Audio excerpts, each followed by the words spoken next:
It's very dangerous outside. Bombs will be dropping everywhere. We blew them away. We just keep bombing our little hearts out. We'll have to start dropping bombs again. We're going to bring them back to the Stone Ages where they belong. Your phone buzzes. You look down. Another notification. But this time, it's not your food delivery app telling you your order is late. It's the President of the United States threatening to bomb another country again. Welcome to what is quickly becoming the world's most chaotic recurring series.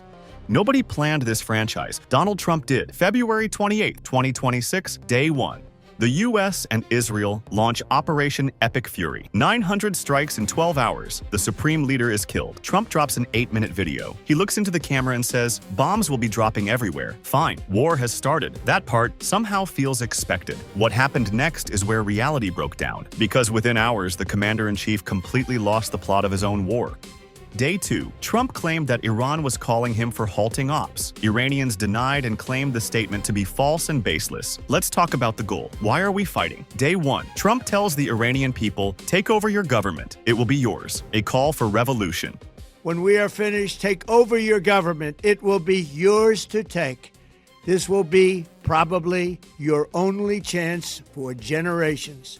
Day 5. Trump decides he is the HR department. He says, I'm going to be asking for the ability to work with them on choosing a new leader. By late March, when a civilian uprising doesn't happen, he just changes the definition of words. He tells reporters, we've had regime change because the next regime is mostly dead. Regime change was not our goal. We never said regime change, but regime change has occurred because of all of their original leaders' death.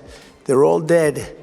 Meanwhile, his own Secretary of State, Marco Rubio, goes on TV and says the war had nothing to do with the leadership. They aren't just on different pages. They are reading completely different books. Then there is the timeline. How long does a war last? Day 9. Trump says the war is pretty much complete. He says the Strait of Hormuz is reopened. It wasn't, as Iran attacked oil tankers trying to cross strait without its permission. He says Iran's military has been destroyed. It hadn't.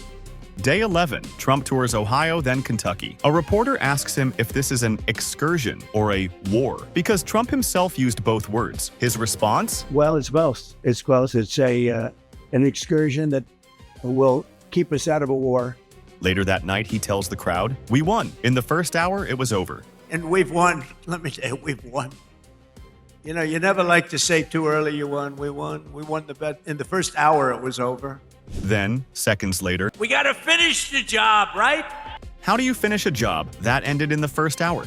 Axios, a prominent U.S. media outlet, asks him what there is left to bomb. He says, there is practically nothing left to target. Same day, same man, same war.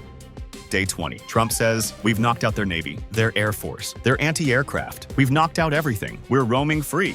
They have is gone. I don't know. Can you name one thing that's not gone, or can you name one thing that's doing well? You know, if you read the papers, you think we're tied. You think we're in a tough battle. We are roaming free over Tehran. We're roaming free. We can do whatever we want. Mind you, all of this is happening when Iran has already hit U.S. bases in Kuwait, Qatar, and Baghdad. That same day, Pope Leo XIV publicly calls for peace. Let those who have weapons lay them down. Trump responds, I don't want to do a ceasefire. You know, you don't do a ceasefire when you're literally obliterating the other side. The Pope asks for peace. Trump says no. On the same day, he says the war is already won. And then the holidays arrive. April 1st, April Fool's Day. Trump goes on primetime TV, says Iran is eviscerated, but promises to bring them back to the Stone Ages over the next 3 weeks. We're going to hit them extremely hard over the next 2 to 3 weeks. We're going to bring them back to the Stone Ages where they belong. In the meantime, discussions are ongoing. Day 35, Easter Sunday. While world leaders attend church, Trump is online typing this.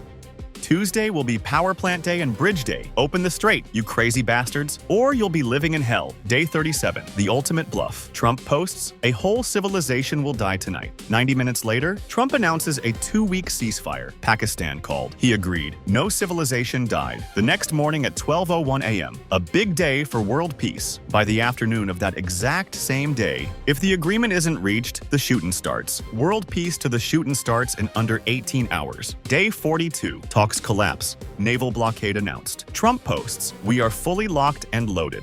4 days later, at a tax rally in Nevada, the war in Iran is going along swimmingly. I will say the war in Iran is going along swimmingly. We can do whatever we want.